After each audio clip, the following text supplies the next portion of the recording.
The simulation hypothesis. You're walking through a park.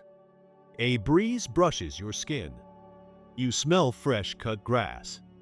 Children laugh in the distance. But pause. What if none of this is real? What if the breeze, the grass, even the sound of your own thoughts are nothing more than lines of code? Welcome to the simulation hypothesis, a radical idea that asks, what if reality itself is simulated? To understand this thought experiment, we need to go back, not to the ancient past, but just a few decades. In 2003, philosopher Nick Bostrom published a paper that sent shockwaves through science and philosophy. He proposed something startling, that it's not only possible we live in a simulation, but that it might be almost certain. Here's how he broke it down. Imagine a future civilization far more advanced than ours, one with unimaginable computing power. If they wanted to simulate their ancestors, every detail, every thought, every atom, they probably could. Now imagine they don't just run one simulation.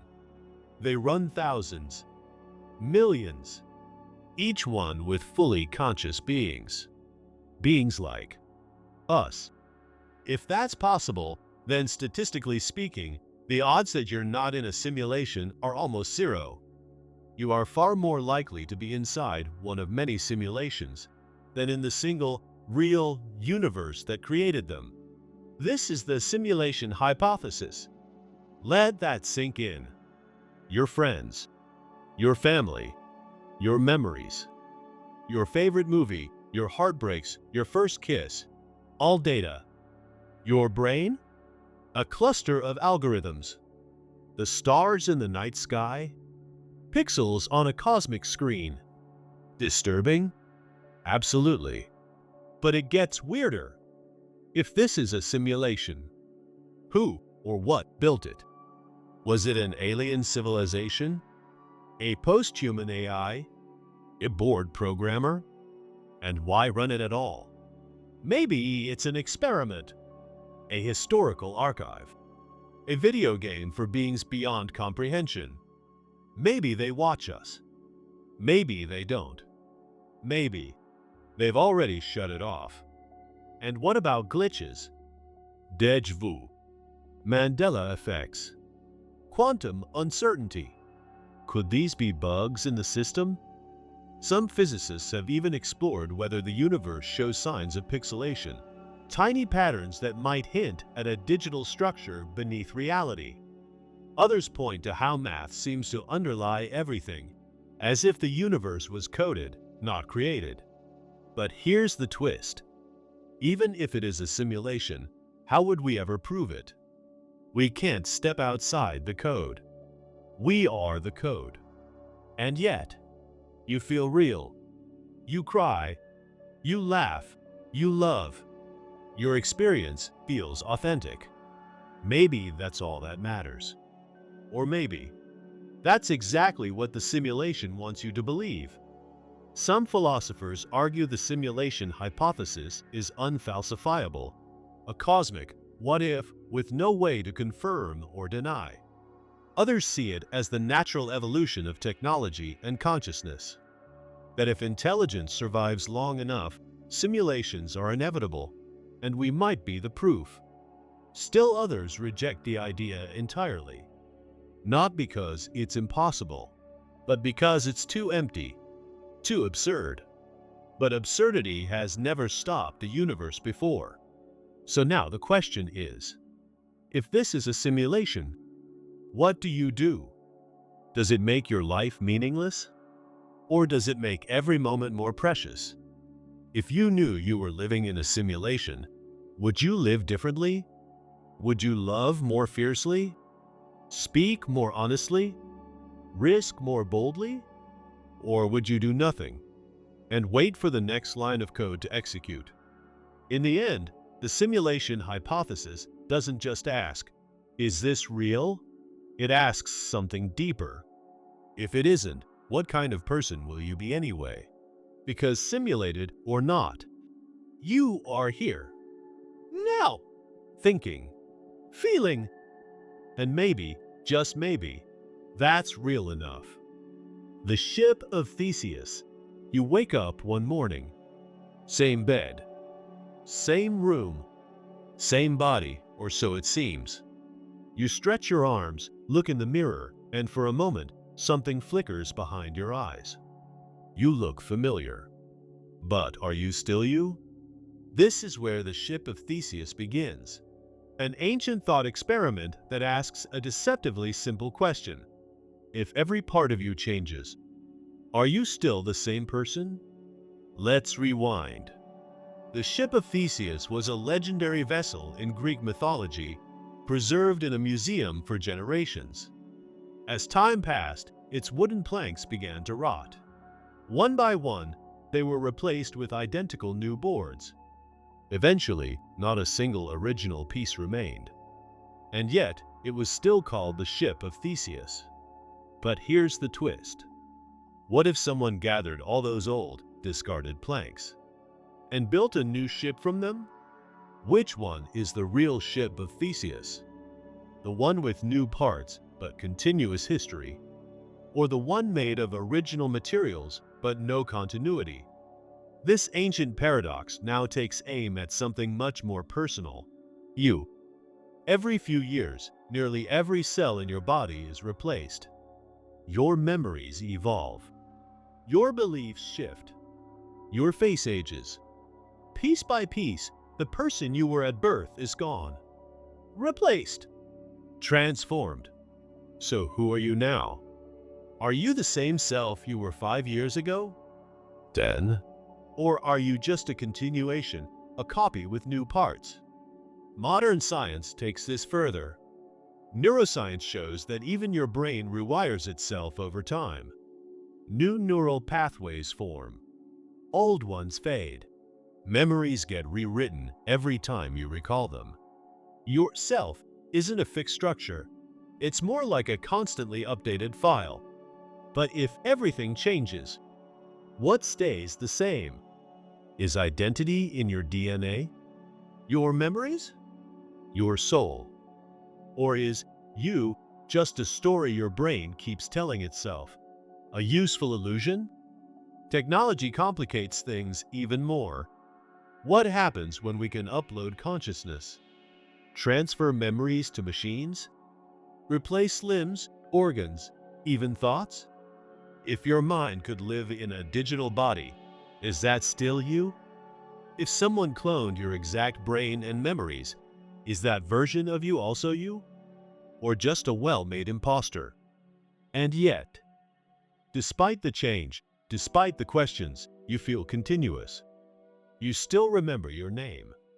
You still carry the scars of your past. You still cry at the same old song. Maybe identity isn't about physical parts, but something deeper, continuity of experience, the flow of awareness, the pattern behind the parts, like a river that flows even as the water changes. The Ship of Theseus isn't about ships. It's about us. It asks whether we are static beings or evolving stories, and whether our sense of self is anchored in truth or built on faith. So the next time you glance in the mirror and feel like something shifted, ask yourself, if everything in you changes, are you still you? And if you're not, who is? The Teleportation Paradox. You're standing in a sleek, silver room. A glowing machine hums beside you. This is it, teleportation, the miracle of the future. You take a breath and step inside. With a flash of light, every atom in your body is scanned, disassembled, and turned into data. That data is beamed across the globe, or maybe across the stars. And on the other side, you step out. Same body, same thoughts, same memories. But here's the question. Is that really you? This is Burke's Teleportation Paradox, a thought experiment that cracks open our understanding of identity, consciousness, and the self. It begins with a seemingly simple idea. A machine that can scan and destroy your body, then rebuild you, atom by atom, somewhere else. The replica has your fingerprints, your sense of humor, your childhood memories, your secrets. It even remembers stepping into the machine. But the body that walked in was destroyed. So what happened to you? From the outside, nothing looks wrong. But deep down, a terrifying question lingers. Did your consciousness transfer? Or was it simply copied? And if it was copied, what happened to the original you? Is the new you just a highly convincing imposter? Or, even stranger, are they now the only version that matters? Let's take it further. What if the machine didn't destroy the original? What if it just created a duplicate somewhere else? Now, there are two of you, identical, equally convinced they're the real one. But they can't both be you, can they? Which one owns your name, your life, your soul? The paradox breaks our tidy notions of personhood. Because if a perfect copy is indistinguishable from you, what does that say about you to begin with? Science tells us we change all the time. Your body slowly replaces itself. Your cells regenerate. Your memories evolve. So, if change is constant, why does teleportation feel so different? Maybe it's because teleportation creates a sudden break, a clean severing of continuity, a before and an after with no thread connecting the two. And that thread, whatever it is, might be the essence of you. But what if it isn't? What if you are just information, patterns of data, like software? If so, then teleportation isn't death. It's backup and restore. Your body? Replaceable. Your mind? Transferable. You? Portable. It's a comforting idea. Until you consider this. What if the new you feels real, but the old you, right now, simply ceases to exist? With no warning, no pain, just gone. There's another version of the paradox. Slower one. Imagine the machine doesn't teleport you instantly. Instead, it gradually replaces your atoms, one by one, over time. Piece by piece, you are rebuilt. At no point are you destroyed. Most people would say, that's still me. But functionally, it's the same thing. So why does one version feel safe, and the other feels like death? Maybe we fear the gap. Maybe we fear that whatever we are, we can't survive the jump. Burke's paradox isn't just about teleportation. It's about you. What are you made of? Flesh? Memory? Continuity? Soul? If your body can be copied, if your mind can be reconstructed, what makes you you? Maybe it's your experience, your story. Or maybe it's just the illusion of being continuous. A trick played by neurons. A story told to itself. So now the question becomes, if you had the chance to travel anywhere, instantly, would you step into the machine? Would you trust that you will emerge on the other side? Or would you hesitate, haunted by the fear that what makes you you might vanish in the flash?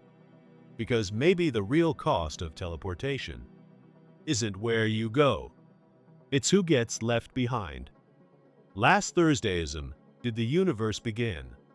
Last week, you wake up one morning. You brush your teeth, check your phone, make coffee. Same routine, same memories, same life. But what if it all began just last Thursday? What if everything, the world, the stars, your childhood, even this very sentence, was created only a few days ago? This is Last Thursdayism, a thought experiment that sounds absurd until it doesn't. It begins with a deceptively simple idea. What if the universe was created last Thursday, but with the illusion of age? fossils already in the ground, photos already in your albums, memories already in your mind.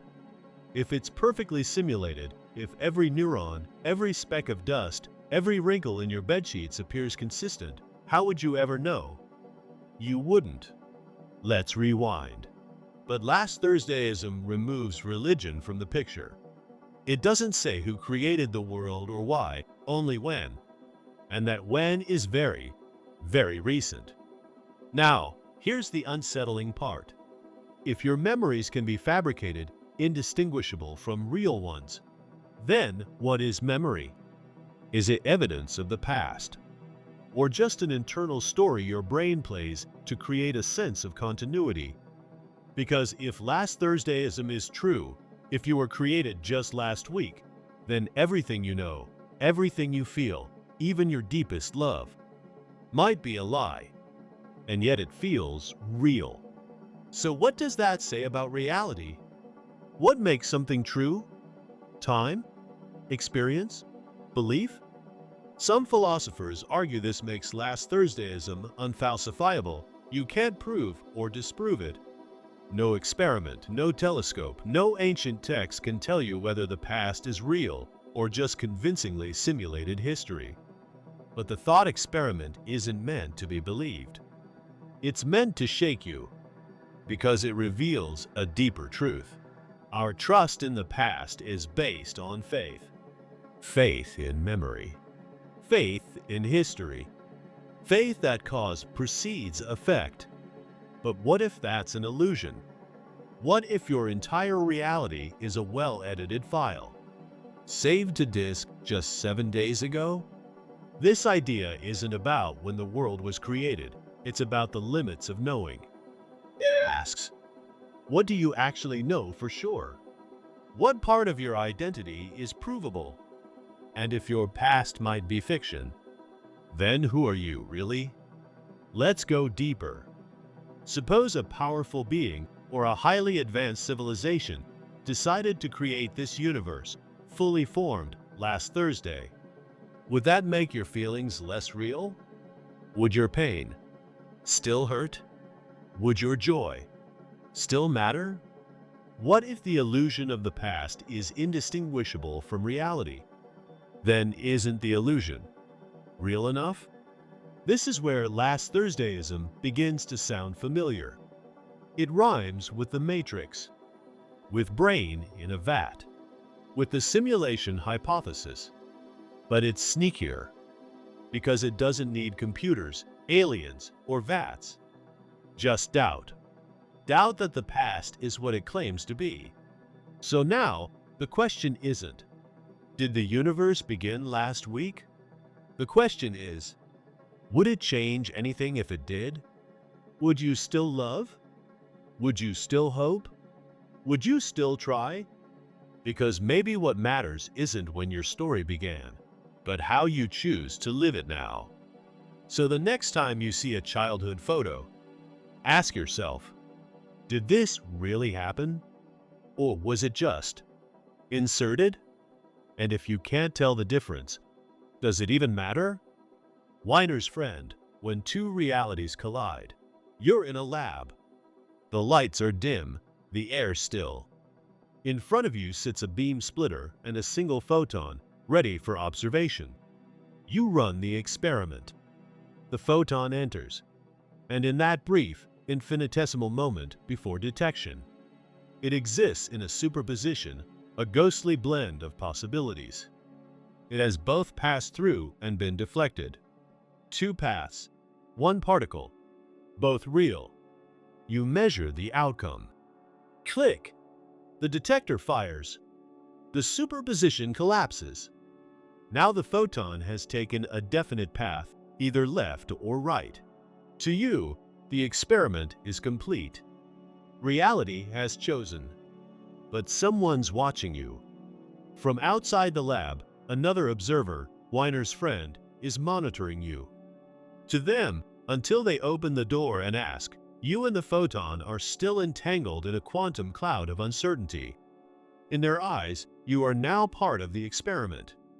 Your observation is just another quantum event. waiting to collapse. This is the strange world of Wigner's friend, a thought experiment proposed in 1961 by physicist Eugene Wigner. And it asks a chilling question: when does reality become real? At first glance, the setup seems simple. An observer measures a quantum event. A second observer remains outside. But what unfolds is a disturbing unraveling of objective reality. Let's break it down. In the world of classical physics, facts are facts. A photon went left or it went right. Simple. But in quantum mechanics, observation doesn't just record reality, it helps create it. So, when you observe the photon, it chooses a state. But until someone else observes you, your outcome is not part of their reality. In their world, you and the photon are still in superposition. So, which one is true? Is the photon's path fixed, or still undecided? Did you collapse the wave function, or just add to it? The Wigner's friend thought experiment cuts into the very foundation of reality. It tells us that truth might depend not on the event itself, but on who's watching. Now, let's go deeper. Imagine Wigner walks into the lab and asks what you saw. You say, left. To you, that's the truth. A memory. A fact. But from Wigner's perspective, your memory only just became real when he asked. So was your reality just rendered? Is memory evidence of the past, or a product of measurement? This isn't science fiction. It's the bleeding edge of quantum interpretation, and it divides physicists to this day. Some argue for objective collapse, a single reality for all observers. Others lean toward many worlds, each outcome spawning a new universe. But Wigner's friend introduces a third, unsettling possibility: observer-dependent reality. That truth might not be universal, but personal. So your measurement is true for you, but Wigner's reality might still be undecided. This has staggering implications. It means there may be no global truth, only fragmented realities stitched together by observation. It also raises an even deeper question: is consciousness part of physics, or outside of it? Wigner originally believed consciousness was the key to collapsing wave functions, that the mind itself played a role in shaping reality. So now we must ask, does the universe change when you look at it? Or are you just waking up to what was already there? And if two people see different truths, who's right? Wigner's friend doesn't give us easy answers. It leaves us in a state of quantum doubt, where observation, memory, and even selfhood become fluid. But maybe that's the point. Because if truth depends on the observer, then reality isn't something you find. It's something you participate in. And so the next time you open a door, ask yourself, what world are you stepping into? And whose world is it, really? The Chinese room. Can a machine ever truly understand? Imagine a small, windowless room. Inside it sits a man. He doesn't speak a word of Chinese. Not a symbol, not a phrase. Nothing.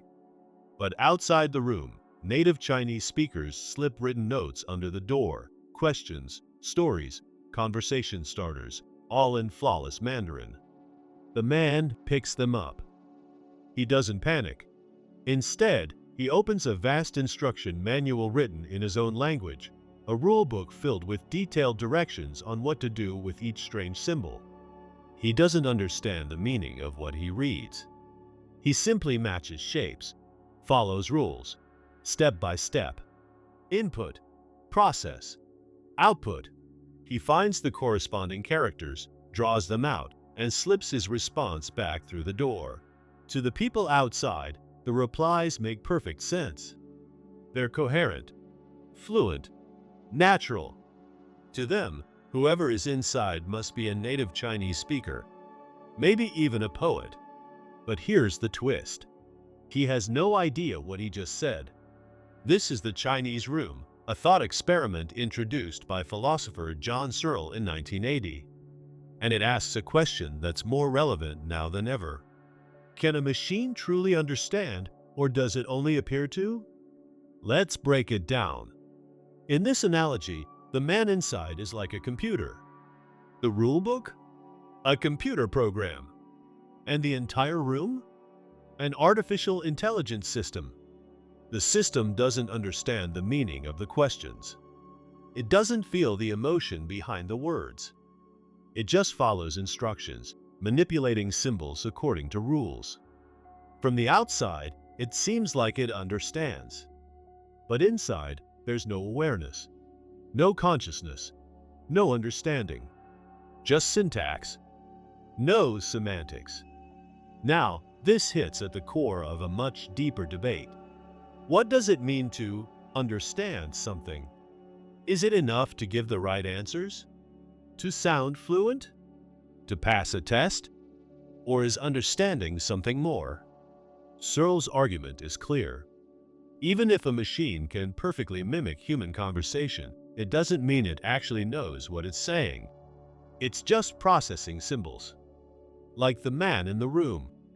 But not everyone agrees. Some argue that Searle misses the point, that understanding doesn't live in just one part of the system. It's not the man, or the rulebook, or the paper. It's the whole thing working together. In this view, the system understands, even if the individual parts don't. And then there's another possibility, a more unsettling one. What if you are the Chinese room? After all, your brain is just a network of neurons firing in patterns. It follows biological rules. It processes signals and produces responses. Are you really different? Or are you just very good at symbol manipulation? Maybe what we call understanding is just the appearance of understanding, so convincing that even we believe it. So here's the real question. If a machine can simulate understanding perfectly, does it matter whether it's real? If you can't tell the difference between genuine comprehension and a flawless imitation, is there a difference? This thought experiment doesn't just challenge AI. It challenges us. It forces us to ask what we really value in intelligence. Is it the output? The feeling? The self-awareness? Or is it something else, something harder to define? Because one day you may find yourself talking to a machine that knows your language, your preferences, your fears, even your humor. And you'll have to decide, does it really understand you? Or is it just a very sophisticated room? Flipping through pages, following rules, pretending to be human. The mirror of infinity. Could another you exist? You're walking down the street, and across the way, you spot someone. Not someone who merely resembles you, but someone identical. Same eyes, same hair, same posture, even the way they hold their phone. It feels like your clone just stepped out of your own reflection. Could this be a coincidence? Or is it a glimpse into something far stranger? This is the concept of the mirror universe, a mind-stretching thought experiment grounded in the nature of infinity.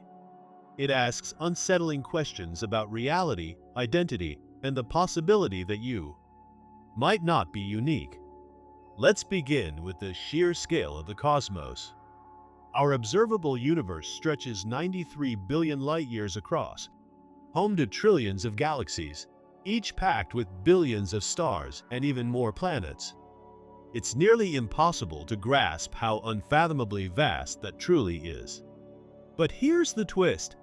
What we can see, this observable universe, might be just a speck in an even larger, possibly infinite, cosmos. And if the universe is indeed infinite, then strange phenomena don't just become possible. They become inevitable.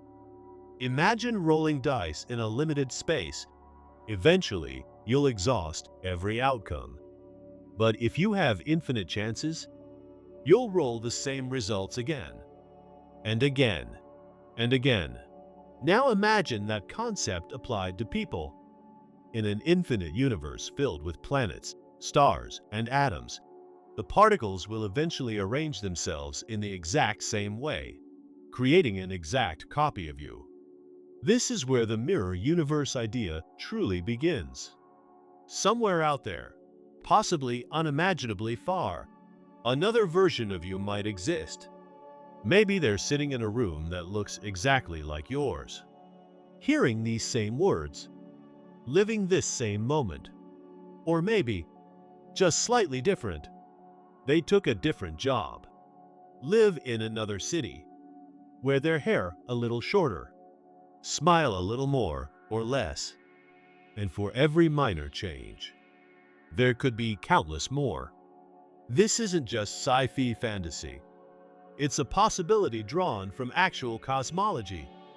The theory of eternal inflation suggests that the universe we see is part of a much greater multiverse. In this theory, new universes form continuously, like bubbles rising in a boiling pot. Each universe may have different rules, but some may mirror ours almost exactly. And inside those, another Earth, another you, another life. But this concept of infinite versions raises haunting questions. If you exist in countless copies, what makes you you? Does your identity lose its meaning? Are your choices still significant if another you chose differently? If your doppelganger made better decisions, would you envy them or pity them? It also forces us to rethink the idea of identity. Are you the result of your life experiences, the unique chain of events that shaped you? Or is there something deeper, something that can't be replicated? And if you came face to face with your cosmic twin, would they feel familiar or completely foreign? Let's zoom out even further. The mirror universe isn't just about individual people. It's about everything. In an infinite cosmos, every possible configuration of matter must occur somewhere. That includes planets where history took a different course, where civilizations rose or fell in unfamiliar ways, where physics itself plays by an alien rulebook. Because infinity isn't just large, it's strange. Of course, all of this is deeply speculative. We don't yet know if the universe is truly infinite, or if these duplicates of us are physically possible. There are limits to our knowledge, and some answers may remain forever beyond our reach. But even as a mental exercise, the mirror universe challenges us to rethink everything. It pulls us into the staggering depth of existence and highlights just how fleeting and fragile our moment is. But here's the beautiful paradox.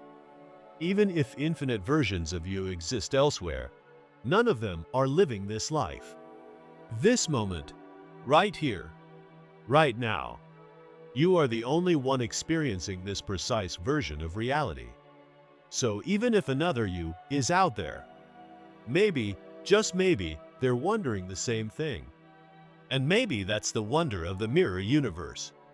Not that it makes us less special, but that it reminds us just how miraculous it is to be this version of ourselves, living this life, in this sliver of the cosmos.